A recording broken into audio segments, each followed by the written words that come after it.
And we back. We going back to back. Call your hoe up.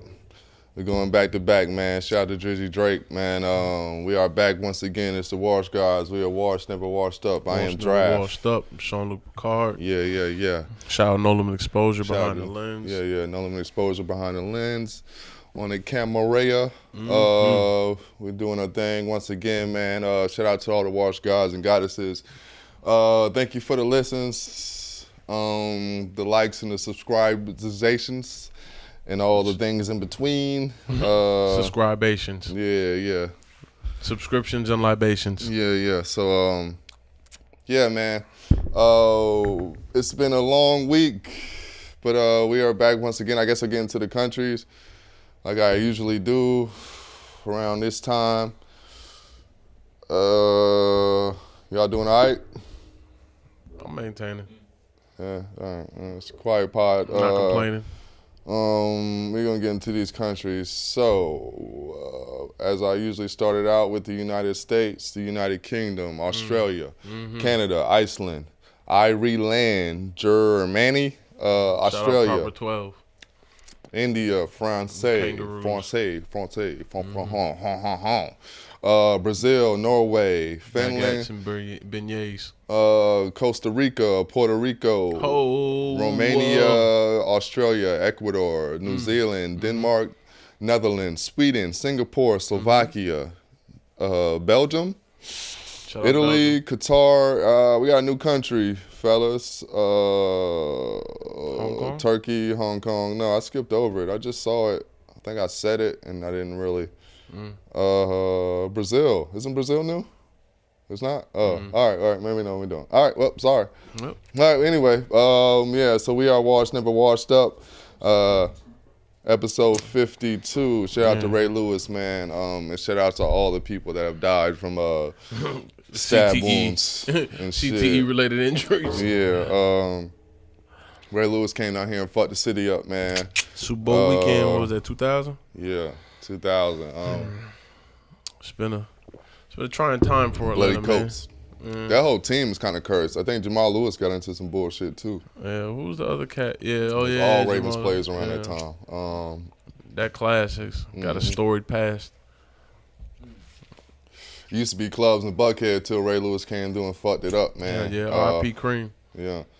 R.I.P. Velvet Room in the city. I actually used to work in the same strip Ray Lewis caught the body in. Yeah.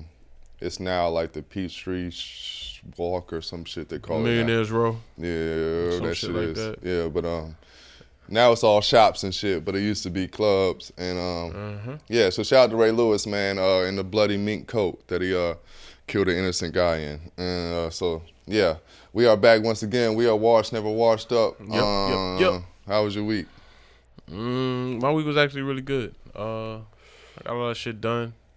Work week was meh. Nothing to mention. I did have a random day off in the middle of the week because I thought I had COVID, and it just turned out to kind of be a head cold. It's crazy how, like, having a runny nose is kind of like having a cold sore. Everybody's like, yo, get the fuck away from me. Niggas treat you like shit as soon as you sneeze or cough, and more than once in a public setting. But I went to get my COVID test. They actually got me my results pretty quickly, so I kind of had a day off, which was cool. I checked in with my people, got a chance to check Madison. And, you know what I'm saying? Amber, shout out Amberland. Going into the weekend, I was supposed to get a tattoo Wednesday. I ended up going to the tattoo shop, I think, Saturday evening. Shout out Morbid James. Got some work done. I worked Saturday on the food truck. Shout out James. It was cool shit, man. I really had kind of like an easy weekend. Yesterday I kicked it with my daughter, cooked. I think me and Will made tacos, regular nigga shit. Yeah, started my work week again. It seems like everything's really repetitious. I can't even be mad as long as there's no negative eventful shit. I think I'm pretty satisfied with the week, so I'm gonna stop complaining. On the wall. But yeah. Repetitions on the wall.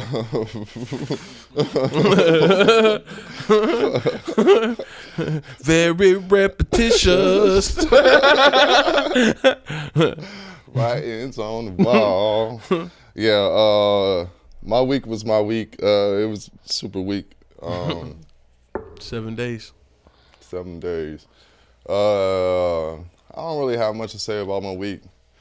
Just work. We tried to finish the album this week, so that was a thing. Shout out to Legends of the Fall. I guess I just kind of announced the album. We give y'all a date. It's coming like super soon and shit. As soon as we get this artwork back, and then we're just gonna push this shit out. Probably put a track at the end of the podcast, so stay tuned. You know, world. Yeah. Drop the bombs. Yeah, we're gonna have to drop bombs on the motherfucker. We should definitely drop bombs. Yeah, so Taji, I sent you a joint from the album. Siren. I just put out a joint from the album. Sounds. Yeah. So yeah, stay tuned for exclusive civil rights joint off Legends of the Fall. Other than that, shit. Yeah, man. Anything positive happened this week? Shit, I went to the studio with Joe. Shout out to Joe. We got some shit done. Yeah, just a lot of music shit. Just a lot of well, I had this discussion today. I don't know if it's worth talking about, but I was talking to Vera and she was just like, yo, I feel like sometimes the way you think is backwards and shit. And I was just like, she was just like, yo, like, see, when I was a kid, I was just living in the moment. I didn't really think about the future and shit. And now that I'm old, I kind of just trying to slow things down and just take my time. Mm-hmm.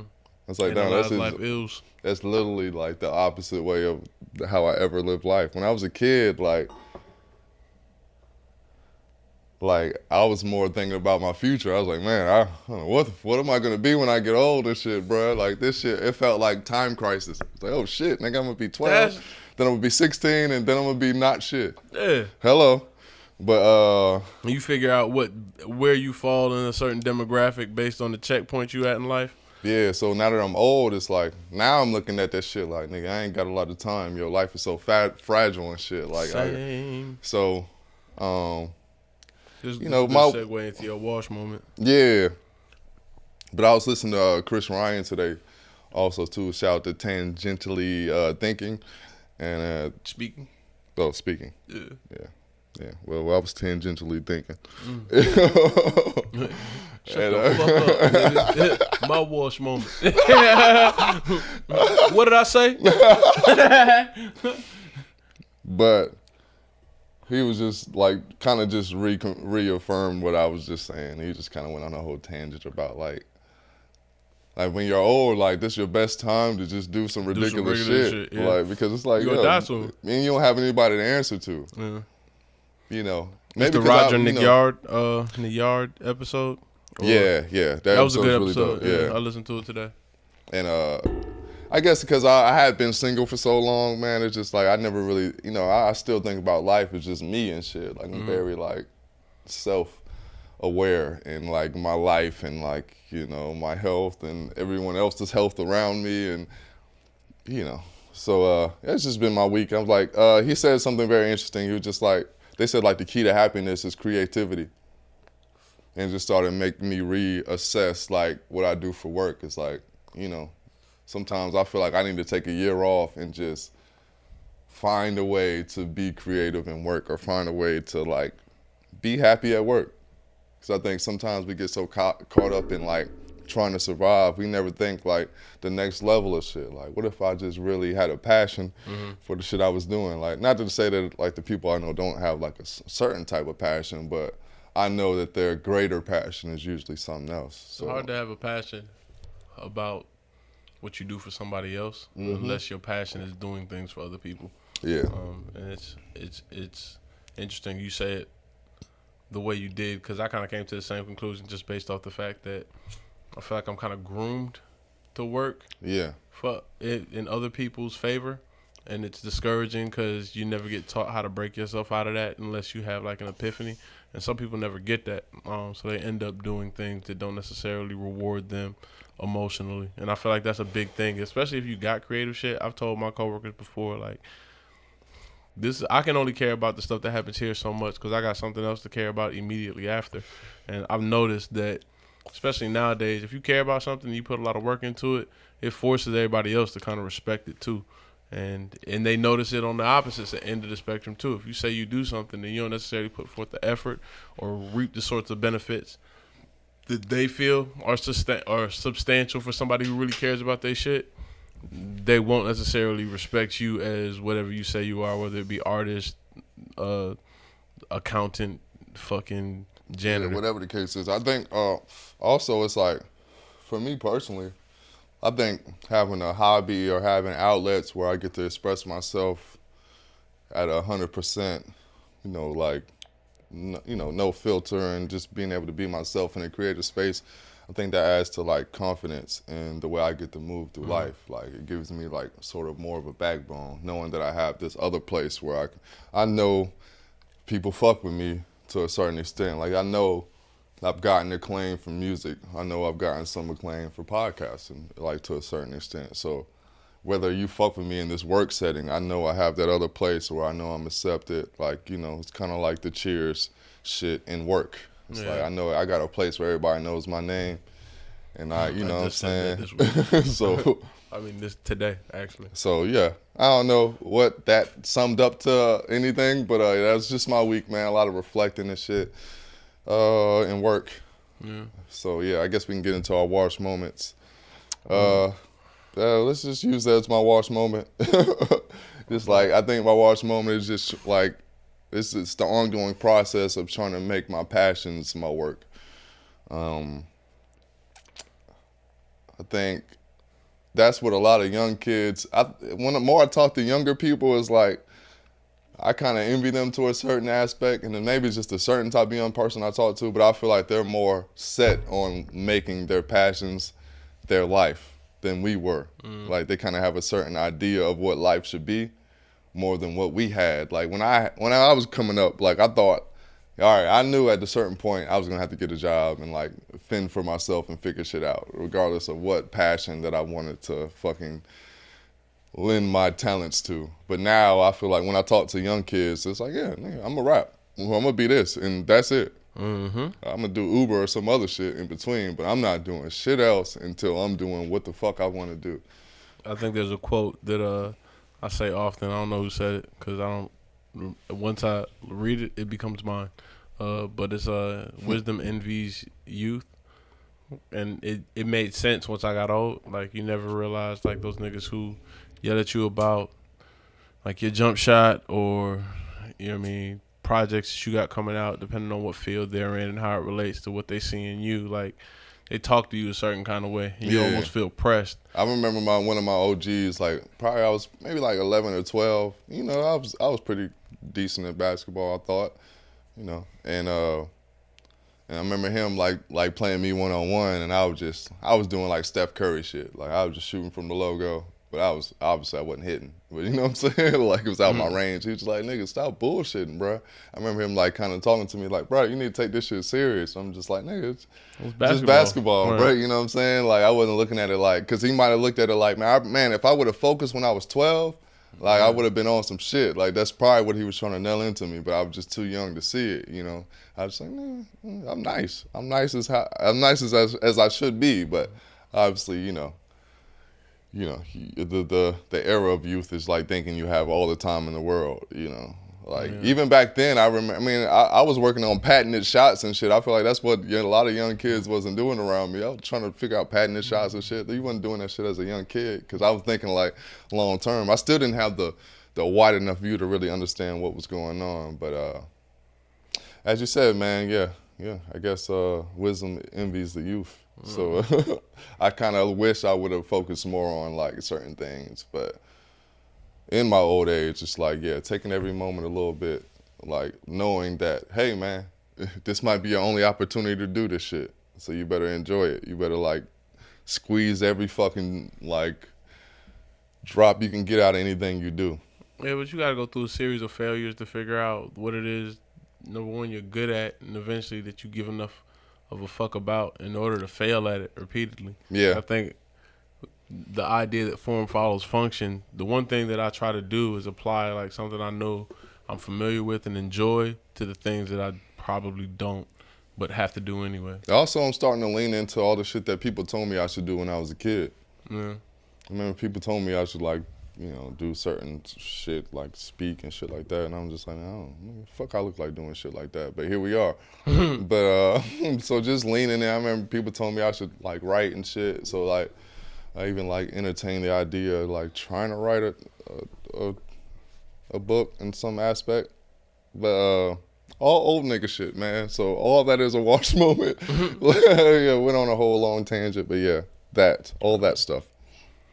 Yeah, I guess my wash moment is kind of the inverse of yours, like realizing kind of what we talked about, resonating with the tangentially speaking podcast that we both talked about, making more bad decisions. I was drinking with Will. Shout out Will. Shout out Willie Lynch. And I don't know how we're gonna play that. We just gonna run it. It's Willie Lynch. That's his producer name. Is it now? I don't give a fuck if We went through a whole. I don't give a fuck if he agrees to it or not. All right. Bet. But I'm drinking with this nigga, and I realized, like, yo, he has a knack for, like, talking about niggas right in front of him and them not picking up on anything he's saying. And it's hilarious to me because he'll have a whole conversation with you, and you'll be standing the same distance the other person is standing from them, and he'll be like, yeah, man, fuck this nigga, bro. Like, I can't trust no nigga who rock Vans unlaced. Like, why would I ever care what he has to say? It's funny. And then he'll look at you and be like, oh, okay, what's going on, bro? How you doing? I find myself doing that shit, and I don't even know where it came from, but it's definitely probably from that nigga. I noticed it more. There's so many things, so many shitty things. Shout out to Will. There's so many shitty parts of my personality I've picked up from him. That. This is a Will appreciation post. Yeah, happy Black History Month. It's still Black History, bro. Yeah. I know we like 1 day out or 2 days out or some shit, but nah. This our last Black History episode. We're going to give this shit a full month. Yeah, we got to go ahead and give it a full month of episodes. Yeah. But it was just fun hanging out with this nigga and being in a situation where, again, I swore off Edgewood activities, but I had something to attend to. I had an appointment. This nigga's a thought, man. Yeah, I can recognize, man. I'm a retired hoe. Draft called me a hoe like a year ago, and I was like, damn, bro. If you a hoe, I'm going to call you a hoe. Most of these niggas be shady. I'll show you how to do this, son. Hey. Coming soon. Yeah, man, I had a whole out-of-body experience with that shit. I was like, damn, man, if I'm going to be one, I'm going to be a retired hoe. Ooh, I touched the streets because I happened to be out here. I was single for a bit, and I was like, ooh, shit, boy. I feel like a Ninja Turtle, nigga. I ran into the sewer, nigga. I got to get the fuck out of here, nigga. Got a pizza? Yeah, I got a pizza. Get the fuck out of there, nigga. Where the fuck is Splinter at, nigga? I need guidance. Yeah, nigga. I'm cool with my April, man. So, yeah, anyway. But, yeah, being in the situation where we both was like fucked up and didn't care what was going on around us. We had you had Will on Edgewood? Yeah, he had me on Edgewood. To be honest with you, I went there to go get my tattoo, and he pulled up. This is how it went. This nigga pulls up on me. I told him bring some liquor, so I'm like, all right, he'll just bring the bottle in because he's been in there. You know how shit go. And he walk in with a red cup just like this, and it's just full. It's heavy as shit. I'm like, yo, what's that? He's like, yo, you know the regular. So I look at it, I'm thinking it's like Coke or some shit. It's something to chase. I drink it. It's like all oil. Shit's all, like, the Texas whole cup tea. is full of liquor. And I made a decision right then, like, yo, I can't be fucked up tonight. I can't be fucked up. And I could tell based on the cup, like, no can do, nigga. Shout out 2 Chainz. But yeah, I couldn't do it. And we ended up pouring the cup out, and from there the adventure began. Like we went to Atlanta Beer Garden is an interesting spot. I feel like it reminds me sort of like the venues at South by, where you walk in, it's a small front, and you walk in, and then all of a sudden it opens up into this huge space. It's upstairs and downstairs and shit. But it was funny just kind of walking around and seeing the type of people and being like, yeah, I don't miss this shit, man. I can give a fuck if I never get seen out here again. Yeah, man. That's definitely a Walsh moment for your ass. Yeah, but and it's a constant reminder. But it was funny being there with somebody kind of like not necessarily, a little bit outside of their element. Because he acting like a nigga who been to prime time. Like you know what I'm saying. You don't act like that in that environment. Yeah. It's funny because, like, that's kind of why I always have a few friends that are, like, a little bit outside the cuff of like, what's going on. I try to keep people around like that around me because it's just, like... And bring them around the shit that you around so they can call shit out when they see it? Yeah, because sometimes you get so caught up in, like, the cool standard. It's like, oh, no, nigga, this not really how shit's supposed to go, nigga. Like, you need somebody that's outside of that shit to really... call it out sometimes, because sometimes I'm like, yeah, nigga, that's normal. Like, I think one of the most rewarding feelings in life is having that, like, yo, I'm not tripping, right? And somebody's like, yeah. I remember us being in Nonies one time. Shout out Kevin, and Kevin was there with us. And nigga on stage was saying something crazy, and all of us kind of looked up. Kevin was there that day. All of us looked up like, yo, what the fuck, bro? Yeah, and that type of shit. It's like, yo, because if it had just been me and you, we would have looked crazy. Yeah, but because with numbers comes a whole lot more. Shout out to that nigga, whoever the fuck nigga was. Nigga apologized and shit, but immediately. Yeah, shout out to Atlanta. Yeah, man. Doing too much for hoes, boy. Speaking of doing too much for hoes, All-Star Weekend. Yeah. Ooh, it's about to be the doing too much for hoes weekend in Atlanta. I love it, man. I love to see niggas pull out they Migo suits and shit. Yeah, man. Y'all about to have Versace leather sleeves and shit. Ooh. Shout out French Montana. Snakeskin headbands. Ostrich fur boots and shit. How about to have fur on your Timbs? So I see it. Apparently they're gonna like mush All-Star Weekend into one day. They're doing the game. They're doing the dunk contest at halftime.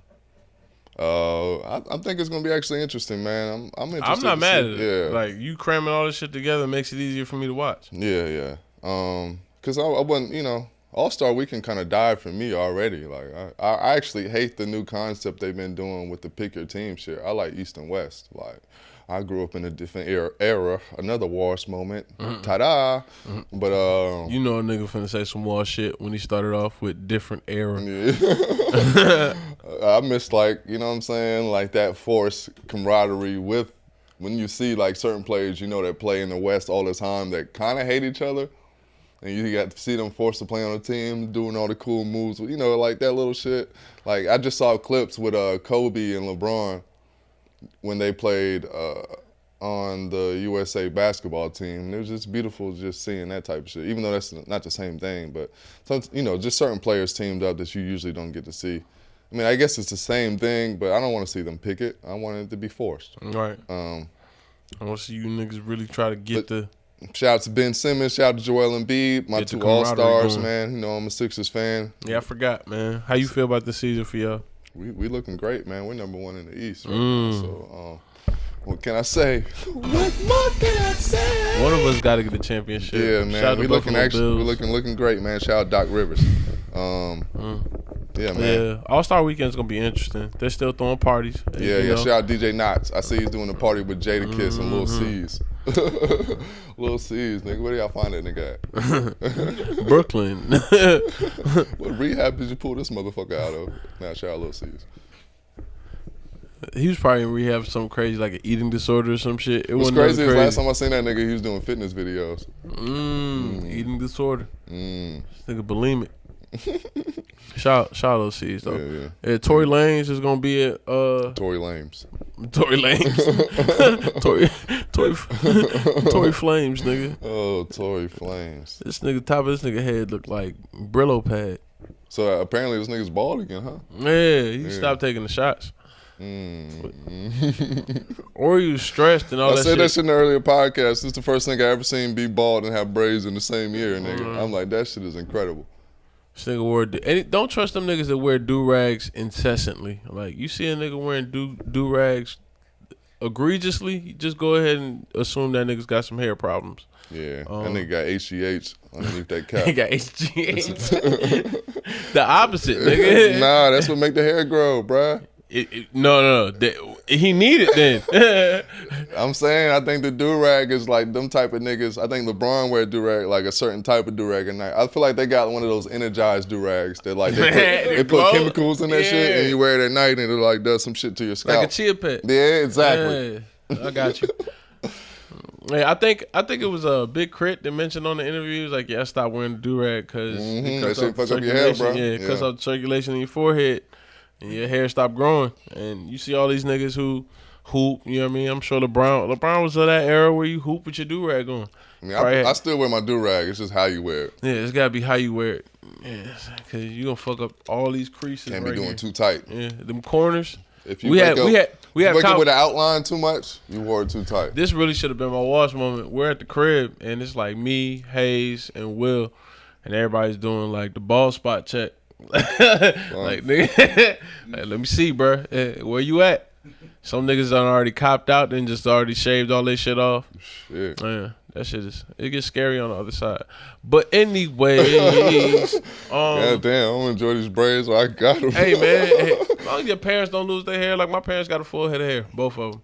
But yeah, my parents got all their. I mean, you know. If your mama or your daddy, my dad keep shit, it low though. Yeah. My dad ain't got no George Jefferson, thank God though. He never liked his hairline. Respectable. Yeah. He just keep a low cut. He got a nice little, you know what I'm saying, Jesse Jackson, a respectable Jesse Jackson. Yeah. A little smooth old nigga cut. Mm-hmm. My mom still got a little fro, so like they call it the Cadillac when they got the, you know what I'm saying, that nose in the front. Yeah, it's not even a widow's peak because you can line it and round it out, but it's very abrupt. Yeah, I mean, you're going to lose certain aspects of your shit, but some niggas sell the whole garage. Some niggas keep sell the whole garage. Some niggas keep old school in that motherfucker. Yeah. But yeah, on that note, I think we'll be right back at you. Spectacular. Oh, that was terrible. Let's get it.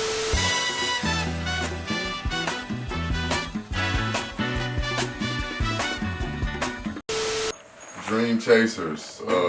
Shout out to my dream chasers everywhere. I'm chasing my dreams and shit. You know what I'm saying? Yeah, as you should. Yeah. Shout out to Meek Mill, man. I'm actually like a big Meek Mill fan in the fact, you know, or in the lane of saying that I'm not that big of a Meek Mill fan. But I like it's usually a telltale sign. Yeah. Big fan. Yeah. Big fan. Big fan.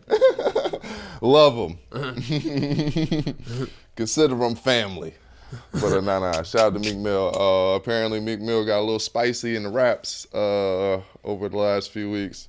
I meant to talk about this topic before, but it just kind of escaped my memory every time we did the podcast. But alcohol. Yeah. We're not give a fucks. But yeah, Meek Mill kind of has been attacked by. You want to say the line? Well, not attacked, but I don't know if it's attacked when you say a line like this. You got the line? Yeah.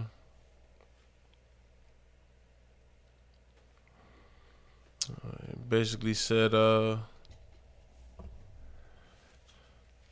yeah, and if I ever lack, I'm going out with my chopper, it'll be another Kobe. I don't know what song it was on. It doesn't seem like it was a good one. The line was kind of light. Here's my two things. Okay. So when the backlash started, the line was leaked. The song wasn't leaked. The line was leaked. So now I'm looking at it like, so did a record company leak this line? Is it just like a way for them to stir up controversy about the song? Apparently the song is featuring Lil Baby.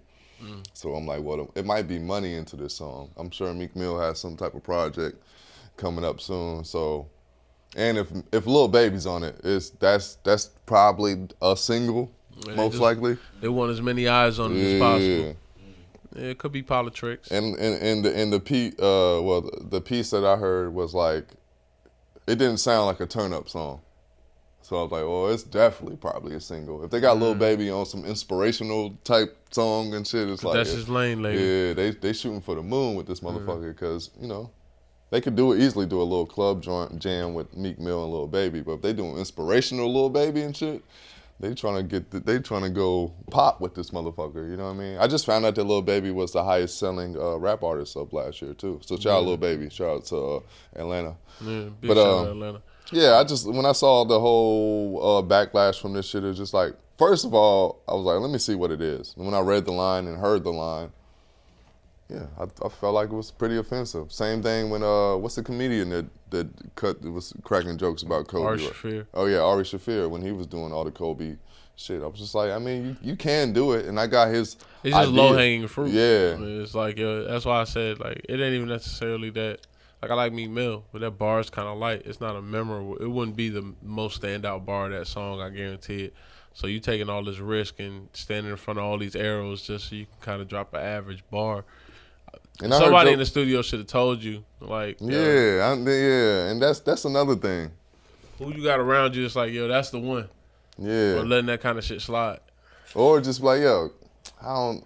Maybe you could say the line, but it's like bleep the Kobe, at least bleep Kobe name, so you could what nigga like people can kind of understand the line where you were going towards, but you didn't actually say the name, so it got the little spice to it. Because I remember, shout out Cameron. It's a song called "Dead or Alive" on "Come Home with Me." Bring 'em dead or alive. Yeah. Why, oh Lord. But makers. Yeah. He disses Mike Lighty. He's like a old school manager. I think he worked for Violator back in the day.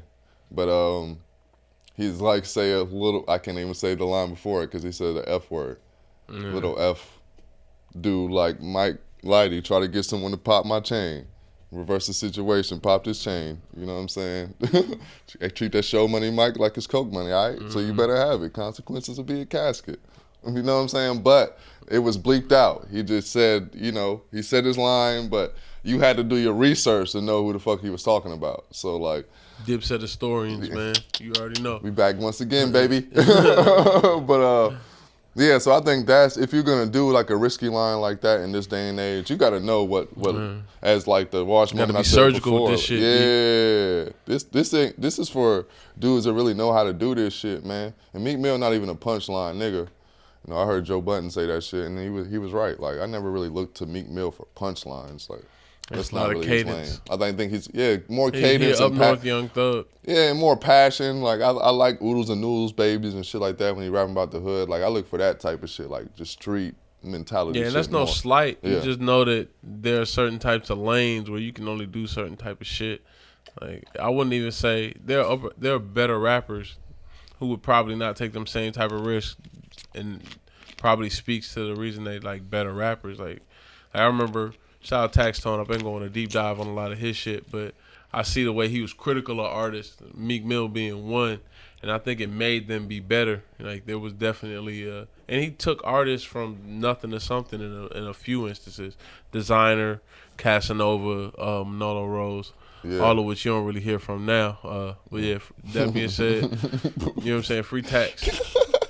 These niggas need it. But yeah, I just think a better approach could have been taken if you're gonna like take that type of chance on the Kobe line. Me personally, I don't respect it because like nigga, Kobe dog, like it's gonna be a lot of people that shit on Kobe. Yeah, it's like not, it's it enough be people. us. Yeah, let's not do that, dog. Yeah, don't do like, that. We black, man. Like it's a lot of people with dirt on their name from other cultures. Lift our heroes up, especially after everybody else do that shit. Like I mean, I'm sure some Indian people talk about how Gandhi was racist, but that's not the shit they highlight. You know what I'm saying? But they highlight the positive. So why the fuck we can't do that in our culture? Like I think it's a weird thing where black people always feel like they need to put everybody on display, like show like that, like we're beyond reproach.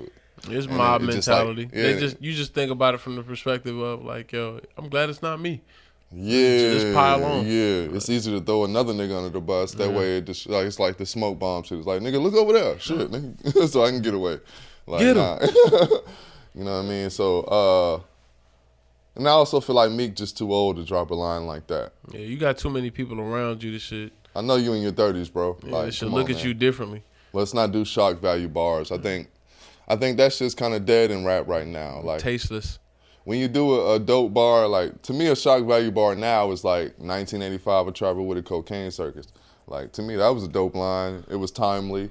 It wasn't shitting on Jordan, but it spoke to the times, you know what I mean? It was very current. Yeah. One of the dope things about that project is because it was so current, it made you look at it like, yo, like, what? When was this recorded? It feels like it was done yesterday. Yeah. The Kobe shit kind of late, like it's a year in. Yeah, and to reach for a disrespectful line like that, like if Fab don't do that, bro, you shouldn't. You know what I'm saying? Follow the leader, bro. Please. Yeah. Fab wouldn't do that. I heard Joe Budden talk about like how niggas had like Corey Lytle bars back in the day, and Corey Lytle was a pitcher. I can't remember what team he played for. Nick, Yankees. Oh, yeah. So, Corey Lytle played for the Yankees. 2000s, right? Something like that, Yeah. And he died in he was like a pilot, and he fucking died in a plane crash and shit. But he was like at the helm and shit. I think they end up, didn't Roy Halladay die the same way? Yeah. Yeah, Roy Halladay too. Roy Halladay was fucked up, though. I don't know if Lytle was like... Yeah, Roy Halladay had all the drugs in the system, right? Yeah. This nigga was Denzel. Yeah. So like I remember people dropping like Roy Halladay bars, fucking Corey Lytle bars back in the day, which is like a similar accident. And I can't like, but I was also a lot younger, so it didn't hit me the same way because there's people that were big fans of fucking Roy Halladay. Corey Lytle wasn't the biggest star, but Roy Halladay was a fucking big time pitcher and shit. Like he's had a lot of fans and shit. So for you to just drop his, bars about him dying tragically. It's, he got a family, he got people that probably look up to him that probably didn't take too kindly to that type of shit. So I guess that's another wash moment, just me looking at it differently than I looked at it as a kid. When I was a kid, I saw that shit, I was like, oh, Corey Lytle is dead, yes! It's just like, now I'm just like, why would you don't really need to do that, bro. Like, if you're nice, bro, you can find really dope bars where it's not completely offensive, like, and it's like to somebody, it's what you can offend certain people, like let's shit on KKK people or some shit, you know what I mean? Like, let's just choose our battles. You can't choose the low hanging fruit among your own. Just do that shit somewhere else. Yeah, it's people that should be. It's a riot, bro. Free pick the first white person, bro. It's people that should be shat upon. You know what I'm saying? Allegedly. Yeah.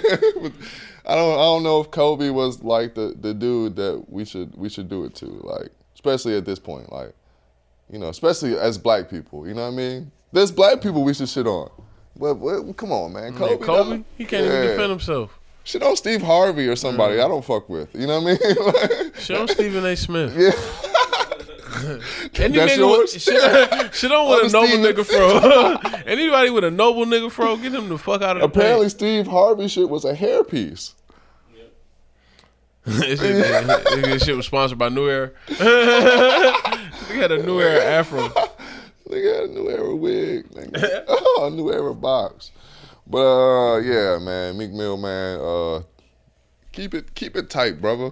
Come on, man. We don't really need to go down that lane. You gotta smarten up. Yeah, open the market up. All right, what's the next topic? Tyson All right, shout out to Mike Tyson. I saw the post. I don't even remember what he said. Apparently, I think they're sponsoring a documentary based on his life that he didn't agree to. Apparently, it's like an unauthorized documentary. Yeah, Hulu seems to do that a lot.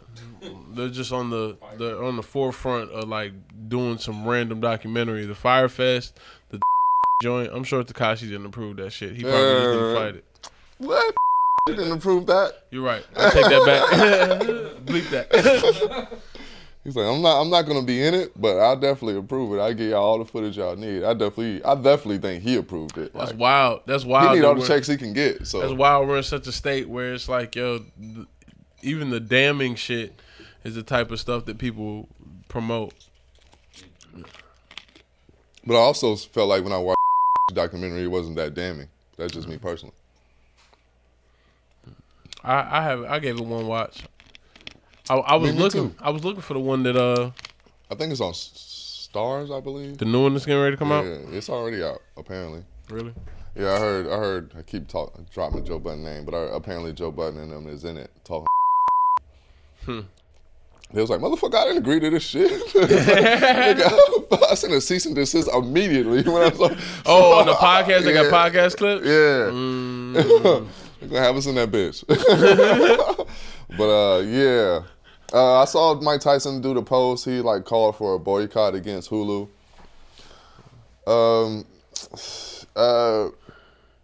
How do you feel about Hulu taking the liberties of doing random documentaries about people? First of all, we can't just say Hulu. We got to say just Those TV, streaming companies. Yeah, not even streaming companies. Those fucking entertainment companies been doing that shit since the beginning of time. The Michael Jackson shit was an unauthorized movie. Like we like this shit. I remember it coming. What's wild is the reason I associate it with streaming companies because I remember that coming out on. I saw it on HBO Max, and it was around that time period they were launching. No. I'm not talking about the Neverland shit. I'm talking about the shit with Flex was an unauthorized movie. What it's literally titled like the unauthorized story of the Jacksons and shit. Oh, that one, yeah. So like this shit been going on forever. You know what I mean? Like you should have said Jason Weaver. He's the bigger star. Relax. You're not gonna disrespect in my house. Flex. I love that. But yeah, this shit been going on forever. So I don't know, man. You know, I'm not the biggest boxing fan like that. Even if, I mean, you know, it is what it is. Like, I mean, I love Mike Tyson, but I think the price of fame is an expensive fucking tag. You know what I mean? Shout so out you 21 got Savage. Yeah, so you got to kind of. I mean, it's not even that you got to deal with it. I definitely think if he wants to call for a boycott and whoever wants to support him, like by all means. But I already got Hulu, my nigga. And I'm gonna watch it. And I fuck with you.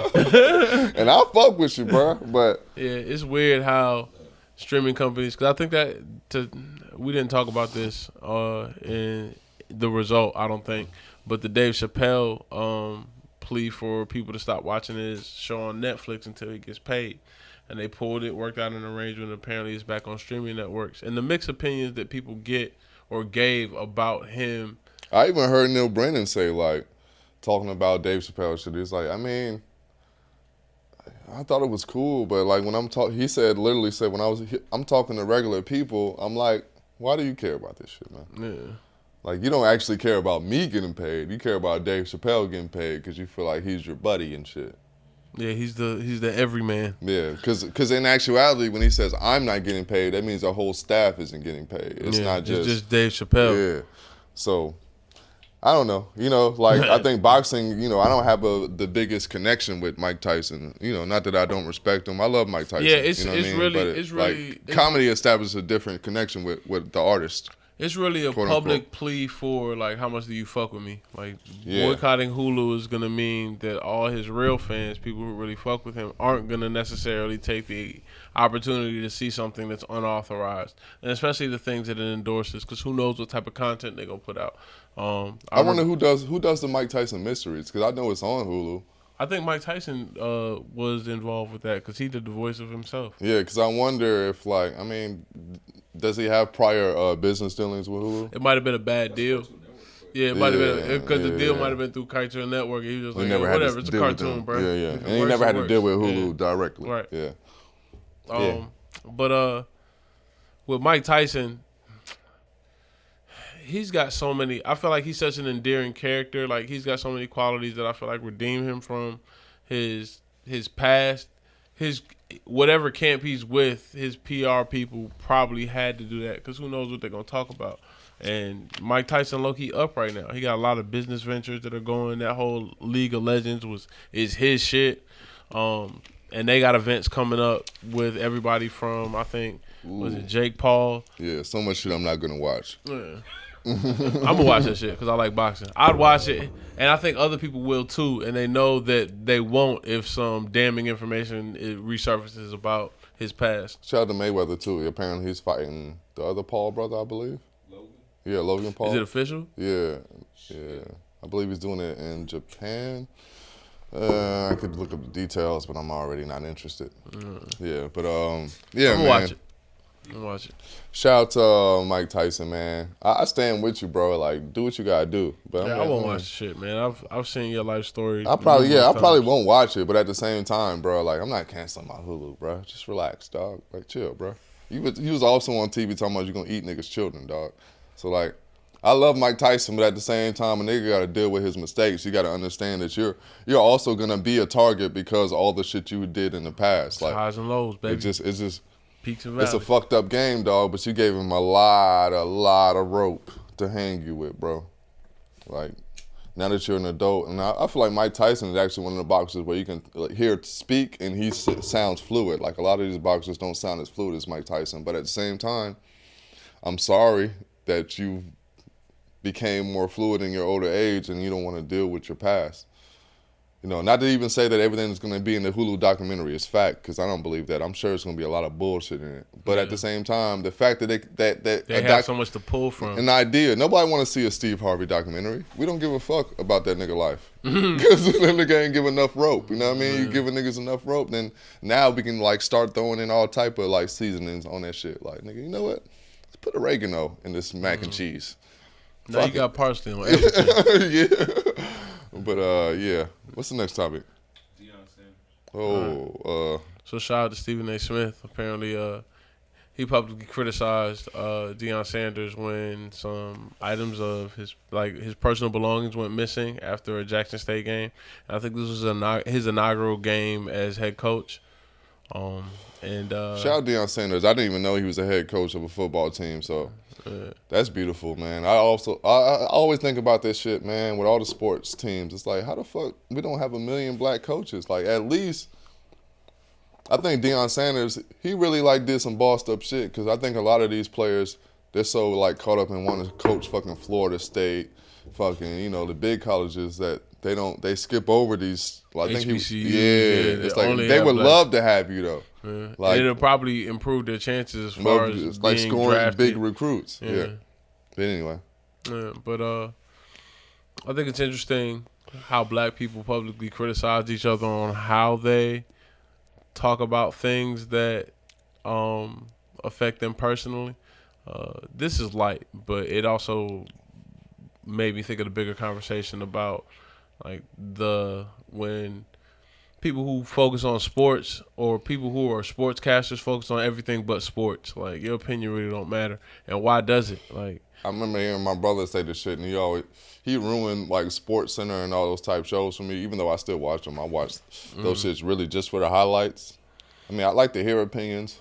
Me, I'm a person that likes to hear opinions. I like to hear, because I don't necessarily internalize them. It's just like, I just like to hear people talk about shit. Like, I like to hear their view of it. Like, this doesn't mean I have the same view. I just like to hear opinions. But he always talked about how like SportsCenter, it's not a sports show, bro. It's an opinion show, bro. Like, at the end of the day, like ABC and all these people are pushing a narrative. Like, so they're gonna say they're highlighting certain players. it built off of drama, just like all other and they're television. gonna demonize certain players because they don't fit into the realm. Like the way they try to make Kyrie look crazy and shit. Like, this is a narrative people are pushing and shit. Like, The reason the Spurs couldn't be a they can highlight championship team. they can highlight all the dumb shit LeBron says, but they choose not to. You know what I mean? They highlight the positives because they want to push the narrative of LeBron being the face of the NBA. They know a lot of money is riding upon it. You know, the other players they can throw underneath the bus. But And imagine how many conversations Deion probably had amongst his people when the shit happened.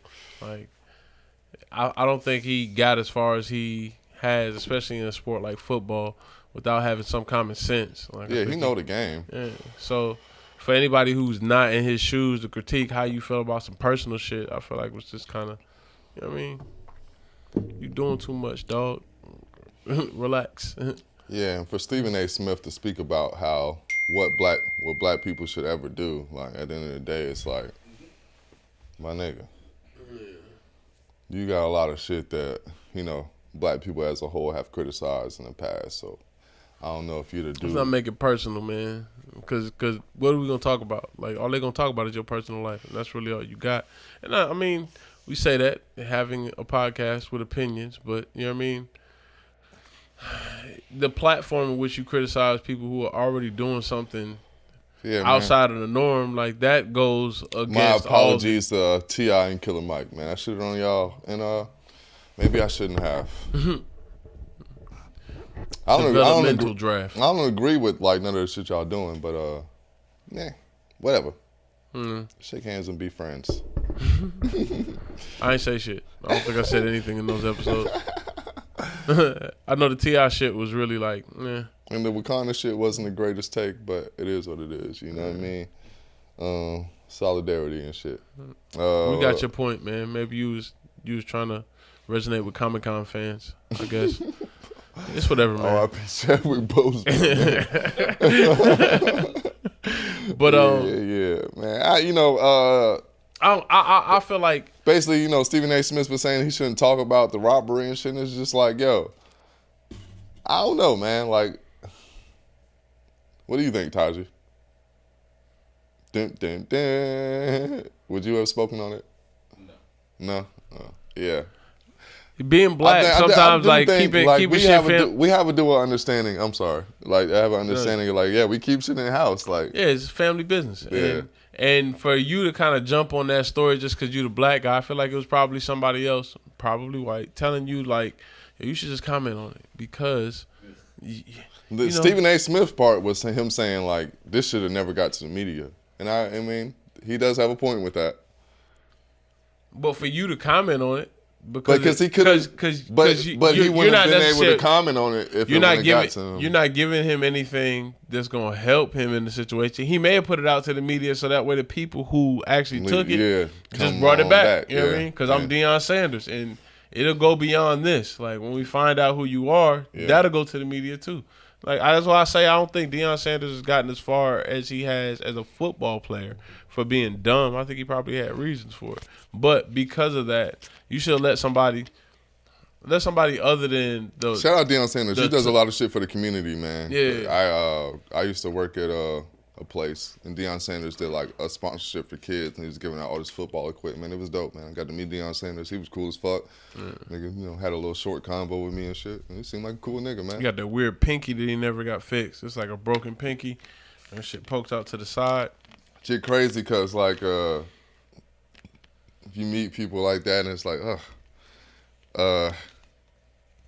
football, man. You see the destruction of football like right in your face. Like, when I met Deion Sanders, it's like he was one of the people that used to say was soft.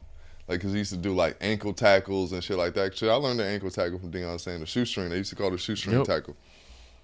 And it's just like, because he wouldn't go head up with people. And it's like, man, I seen the way he walked. And like, this is a dude they used to say was soft. I can't imagine the tough guys. What the fuck they look like, nigga. I remember one of those moments where I was like, man, football players are a different type of person. But I remember being at another job where Troy Aikman walked in.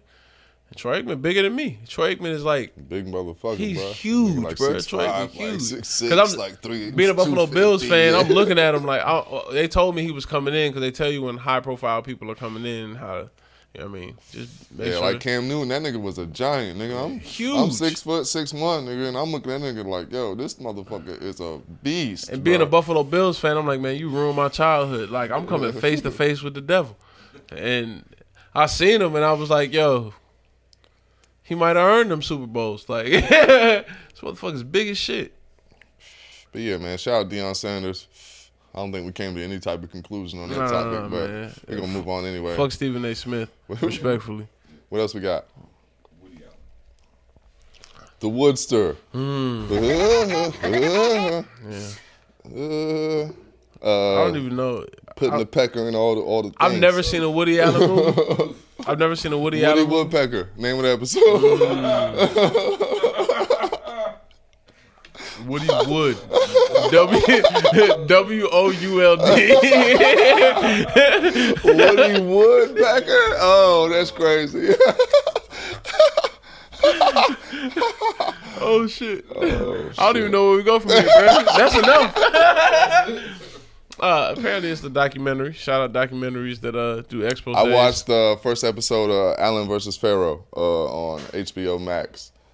It basically kind of breaks down Mia Farrow and Woody Allen's relationship and all the allegations of rape and child molestation. It's heavy, man. Heavy. Shout Fort Knox. It's a hot take. Yeah.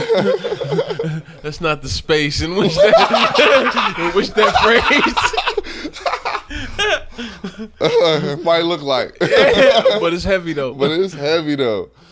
All right, man. I'm sorry making light out of this, but man, somebody's got to do it. Take a deep breath, regroup.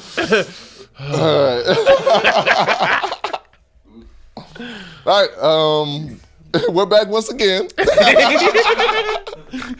nigga did a hard reset. Oh shit.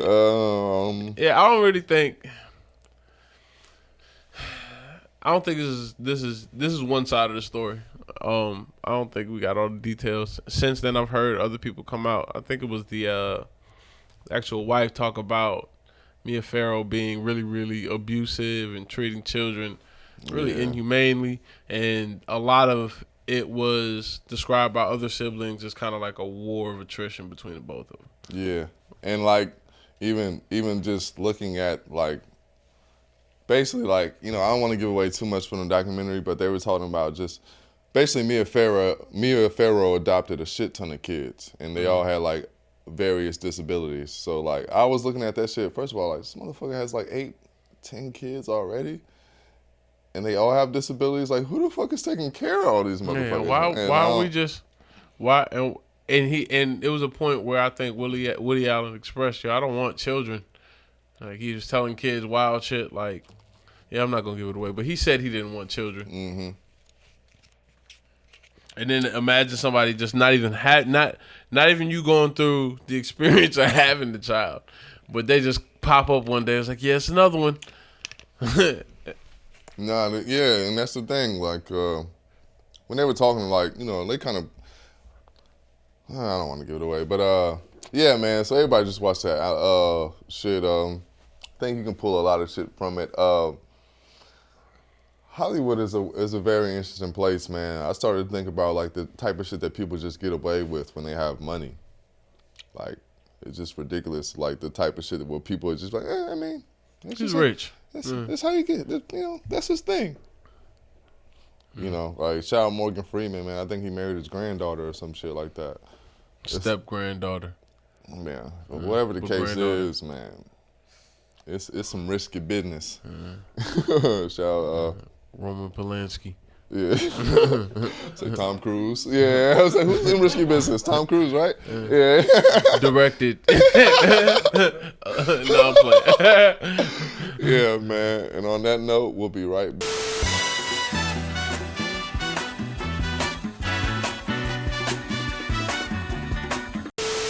Guys are back, man. We're gonna get into what we've been watching and what we've been listening to, as we always do. I'm gonna just lead the way. I want to get my shit out the way. I ain't got much. I watched the 2 new episodes of Hip Hop Uncovered. So shout out to Haitian Jack, Trick, Deb, and Bimmy. Yeah, I really enjoyed those last 2 episodes. Like, I had this thought too. Like as I was watching it, like, damn, man, like. Maybe it's because we don't see black unity enough. Like, it was a part where they was just talking about how, like, hip-hop is just, like, the bridge to so much shit. And, like, I low-key kind of got teared up. Like, you know what I mean? Because it's like, actually, they were talking about Trick. And Trick apparently, I don't know, fuck it, man. Spoiler alert. You can turn it off. But they were talking about Trick and how he ended up getting an award from, like, the UN. I didn't even know this shit, but which is really dope. Just about like, cause all the like the gang treaties he did in like Detroit, and like that shit kind of gave a tear to my eye. They had his dad on there just talking about how proud he was of his son and like somebody that really came from like gang culture and like hood shit. Yeah, I remember them talking about in the earlier episodes. The breakdown of the Goon Squad was all these niggas from different cliques, like linking up. He got mayors and shit. Like, yo, I appreciate what you do for the community and shit, and like. I can't even front that shit really kind of like hit a nigga right here, man.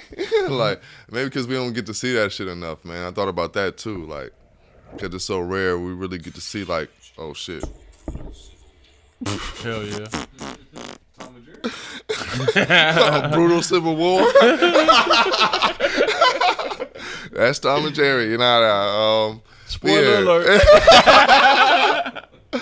Yeah, man. It was just I just love those little moments like that, just to see like gangsters really get their respect, man. Because it ain't. I mean, gangster is just a word, man. It is what it is. Like, yeah. But other than that, I watched what was it called, Taji again? Follow Me Into the Dark. Follow Me Into the Dark. It's basically about. I'll be gone into the dark. I'll be going in the dark. It's about the Golden State Killer. I I don't even know if anybody knows who Patton Oswaldo is, but it's basically really about his wife. That's what I thought was kind of interesting. Like, it's not really just about the killer; it's about her documenting the killer. So, entertaining isn't the word, but I thought it was very interesting to see her fascination with because he had I think over 25 murders. It's really crazy, man. Like his career was crazy. This motherfucker was like the LeBron of secret murders and shit. Like, this motherfucker had a 20-year career. Like, it's like, damn, niggas really don't last this long. He like Tom Brady of this shit. Yeah. Like, damn, nigga, you still doing this shit, nigga? Serial killing is such a period piece. Yeah, crime. nigga, you like 50, nigga. You still getting these murders off, nigga. You nice with it, like, yeah. At the buzzer. Yeah. Respect the game, nigga. Yeah. Like, you got it, bro. You go. Yeah. Shout out Bimmy. Yeah, that's if all it was I no got. him, it would be no you or some shit. That's all I got, man. All right. So I recently I've been watching a lot of shit lately. I went on like a YouTube tangent, YouTube and streaming network tangent. IMBD has a streaming network with a show about Sierra Canyon, which is this high school in California that has a lot of star players. They've gone to the playoffs the last 3 years consecutively, and Bronny plays for their team. Zaire Wade also plays for their team, but he did a lot of sitting due to an injury. Oh, that's the team. But it was a really, really interesting documentary. I like watching it just because I spend a lot of time on YouTube watching obscure abstract basketball and like high school Abstract basketball. You gotta do that basketball Curtis blow drop. Ball. Put 'em up. But all those Ballers Life channels that you see on the random ones, like I think it was TJ Jazz. It was another one. I want to say he was in the documentary. I got to do my research, but a lot of these people that were some of the assistant coaches or on the coaching staff, I've seen elsewhere. But it was a really good show. I binge watched it all the way through. You saw a lot of cameos from Dwayne Wade and LeBron James, which was to be expected. A lot of good basketball too. It's surprising how much basketball has changed at a high school level. Because I remember being a kid and going to high school basketball games and thinking like, damn, this is really what basketball is going to be when I get older. And then seeing it now, I couldn't picture that being an 11 or 12-year-old at a YMCA or like a AAU camp. Like, Yeah, that level of intensity. It looks like a level where you really banking on genetics. Because there are some people, one of the reasons I like watching obscure basketball is because you see them when they're young. Everybody pretty much the same size unless you just got on the court. And you see people who really got skills. Probably shouldn't call them. Hey, politically correct draft. You're right. Freak athletes. Yeah, freak athlete. That's better. But I mean, just somebody who's abnormally tall. Like they hit their growth spurt at like 6. Yeah. And as they get older, if they're really good, especially if they're notable children of notable interest, like they're the son or daughter of an NBA player, you see how they rank based on other players who are really worth their salt. And with this joint, you really saw like the kids of like the offspring of NBA players really play at a high level of basketball. Other people are already coming for their heads. One of the dope games was the Sierra Canyon versus St. Vincent St. Mary. Because what was interesting about this shit is they got a real tour schedule. Like they fly out. For, St. Vincent St. Mary. It was a crazy game, and I like the fact that this was, it was a coming of age story, but it was relatable to somebody like me because I know the history of a player like LeBron, and that shit was really dope. What else did I watch? I went on a YouTube dive where I was watching this show called Threadication. It's a YouTube channel. I don't know the person behind it, but if you just search Threadication, it'll pop up. They do breakdowns on certain streetwear brands and the people behind them. They did one on Virgil and Off-White. They talked about the aspect that one of the things I appreciate about Chicago streetwear in general is they're not afraid to take risks. They just do shit. Shout out to Joe Fresh Goods. Yeah, shout out Joe Fresh Goods. Joe Fresh Goods, I noticed it because all of these people kind of came from the same camp, from Joe Fresh Goods to Virgil to Ivan Jasper. all these people are around the same time period. It's Ivan Jasper. And they even keep your picture on my passport. love. Appreciate you. Shout out Lupe. Chewy. And Chewy. But one of the things that one of the things I used to say about streetwear is that it got kind of lazy during that whole Off-White campaign. And not necessarily Off-White in general, but the offshoots that everybody kind of fell under. Like if you really knew streetwear, like as far as from Virgil's aspect, Pyrex was really his first brand, like official brand. But he did a lot. He did a lot of other shit like Ben Trill. And one of the things they talked about in this documentary was I didn't know Virgil did Ben Trill. Yeah, Virgil. It was like that's crazy. It was like promo wear for the DJ group with him, this other DJ, and Mano. Like the rapper Millionaire Mano. No, Millionaire Mano. It's a nigga from Chicago who was kind of on the streetwear scene at that time. He had production credit, I want to say, on Lamborghini Mercy.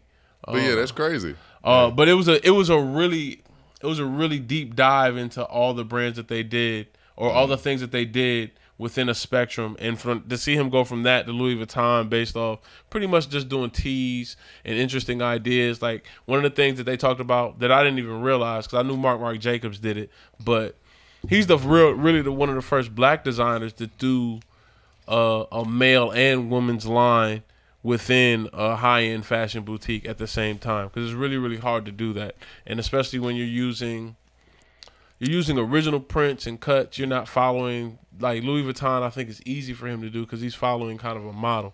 He's got a lot of shit to work with and stuff that he can relate to. All of the shit that he did for his women's line for Off-White was completely off inspiration. Inspiration that, if you do the research, was all based off shit he had done previously. He had another brand called Fort Home that he did. That a lot of the interviews were like shot in Chicago boutiques. So if you're paying attention, you'll see like St. Alfred in the background. Fort Home has an X on the back, and it's got script that just says Fort Home, and it looks a lot like the shit that he does for Off-White. They did one with Bape and Nigo. There was another deep dive that I did on streetwear where James Jabia, or Jabia, whatever his name is, the guy who's the owner of Supreme, he's originally from London and started selling backpacks at like a open flea market, and then turned that shit into Supreme. But yeah, what have I been listening to? I ain't really been listening to a lot. I listened to Diplomatic Community recently. Yeah, I really mean it was the first one on the playlist. It's really just been I really mean it. I've been listening to. We just listened to Winter in America, the Freddie Gibbs cut. I'm not mad at it. Freddie Gibbs really is diving into this R&B shit, which is cool, man. I think we're going to get some good music out of it. One of my favorite songs by Freddie Gibbs is on ESGN, and it's Purple. It's crazy, man. I remember telling a certain person that it's to sing Winter in America at least 5 years ago, but whatever. NBA Youngboy. Make no sense. Casey talk. Lucky, Almost There. Off the Almost There album, I like Unlimited, Pick a Flaw, Prada Tune, Running With, what's my other joint? Faith. Faith is probably my favorite song on that tape. Key, Alpha Jerk, Xylophone, Puppy. Xylophone has been getting a lot of play. Pieces of Me, Lady Ray, also known as Nicole Ray. Shout out all my Rockefeller historians out there. Y'all should know who Nicole Ray is. Donnie Womack, Don Toliver, Diamonds, of course. Back End, Holding Still. Made a lot of money on the back end. Issues. It's a lot of joints on this project. I need to go back and listen to Heaven or Hell. I think me and Corey had a conversation about that, or maybe I just seen him tweet it. That's about it. I've been doubling down on Knowledge, but that's usually in regular rotation. I did find this one song by Brittany Howard, the singer from Alabama Shakes. Yeah, I meant to send it to you, but I sent it to Hazel Will. Yeah, it's really, really hard. But that's it. For me, I've been listening to Tangentially Speaking, like I talked about the episode with Roger and Nygaard. Oh shit, I forgot. Yeah. The Joe Rogan Freddie Gibbs podcast. Joe Rogan Freddie Gibbs podcast. Yeah. Amazing podcast. Yeah, great episode. Also listen to the Brian Callen episode of the Tangentially Speaking. I also listen to Ezra Klein podcast. It's a really dope podcast about hold up. So basically it's about the cost that everybody pays about racism. So it's about like how basically the whole idea of racism is like cutting off your nose to spite your face. So it's like basically the price that white Americans pay for racism. And I thought it was very interesting, man. So shout out to Ezra Klein, man. I really like Ezra Klein. He does a lot of really interesting subjects. He used to work for Vox, but now he's with the New York Times. So shout out Ezra Klein. You had to level up. Yeah, for sure. Broke boy. Yeah. Other than that, Joe Budden podcast. Shout out Joe Budden. I feel like I never shout him out. I always shit on him. But yeah, I actually listen. I mean, I shit on you because I listen to your podcast, bro. I'm a fan. So shout out Joe Budden. There was something else I listened to. I've been trying to. I don't feel like it was on a podcast though. Oh well. Guess we'll have to. Well, as far as music, shout out Tina Marie. I went on a Tina Marie deep dive, yo. I always be talking about Tina Marie and Rick James on this pod. I've been doing it for too long, but Jesus Christ, man, it's this one joint though. One joint. I see this nigga drive in the 70s with a house with a circle couch and a mirror on the ceiling. Oh, Out on a Limb. Out on a Limb is crazy, yo. Out on a Limb is so crazy, yo. Like He's got good taste in Tina Marie. I will say that most of the songs, I'm a Rick James fan, but I didn't like the Rick James Tina Marie shit. yeah, but Out on a Limb is crazy. It's so crazy. Fire and Desire was it, but Yeah. I rhymed on like a beat that sampled this song like years ago. So when I came across it randomly, I was like, oh shit, this is it right here. But yeah, Out on a Limb, Living All Alone, Phyllis Hyman, Deja Vu, Tina Marie. Phyllis Hyman got a lot of bangers, man. The Heart Gently Weeps. Shout out to Wu-Tang Clan. Abstract Draft, I see you. Yeah, I just been on a lot of random shit this week. The Beatles. So I did like The Heart Gently Weeps, and then one of my homies played me like the Beatles version, actually the original version of the song, which is called While My Guitar Gently Weeps. And so it's yeah, I mean, yeah, While My Guitar Gently Weeps. Yeah, you're right. I'm sorry. Shout out to Taj. Check this nigga Taj. No, I was just saying, I said White Album. Oh yeah, White Album. Oh yeah, it's on the White Album. Which has been duplicated a million times. Every time you see a color with an album, that's the Beatles. So shout out to the Beatles. Also like kind of skimmed through the Fraud Department with Jim Jones and Harry Fraud. I started that on the way over here. Shout out to Vince, man. He sent me the joint with Currency called Say a Prayer. It's a really dope song. I enjoyed that joint. I haven't really Connection Agency. Yeah. No. It's on both of the albums. It may be on there. I noticed Currency just dropped a project. I didn't know. Yeah, Collection Agency. Yeah, what you want it. Other than that, we can just end it like that. We are washed, never washed up. Washed, never washed up. Thank you for shout out to No Limit watching. Exposure, man. Appreciate all the washed gods and goddesses. Like, subscribe, share. Yeah, do that thing, do it. Yeah, we out. Y'all niggas pussy, man. I ain't even gonna flex. C-I-V-I-L. Check. Look. Big homie ain't got no more little homies, ain't even got no hoes. All the ones I love dipped on me, it's cool, I'm sauced up. You an imposter, head chef, I been bossed up. More work on the roster, and I ain't sending shots. Give them something to sip on, let the liquor tell it. I was always one to flip on, bet. Gambling with life, God play it right. Sure thing, Sean ain't gotta like it. Mr. Know-It-All, tell a bitch that I'm psychic. Prophetic as I write it, personal life in crisis. But on the mic, I'm Tyson, trying to clash with Titans. On acid, trying to fight it. Pussy cool, but you ain't nasty, I'm not excited. Unless your friend invited.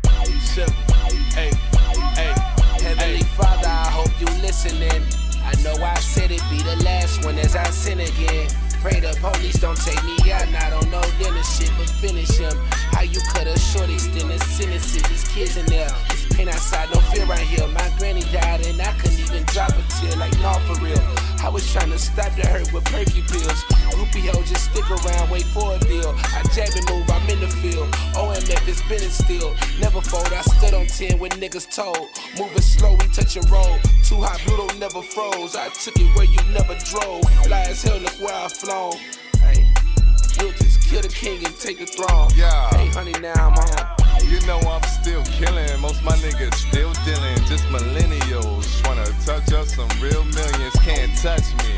But I know they can still feel them, so I get away with murder. Like these cop killings, Mike Greenlight, Darren Wilson. If I get $1 billion, I'm looking at Puff and Hov like, you fucking kidding? Yeah, money is the mission, but don't never be submissive. We'll forever be conditioned till it's AC green. That means you won't fuck me. If you play me, then you're lucky. Racism pandemic, but I'm feeling lovely. Civil mother.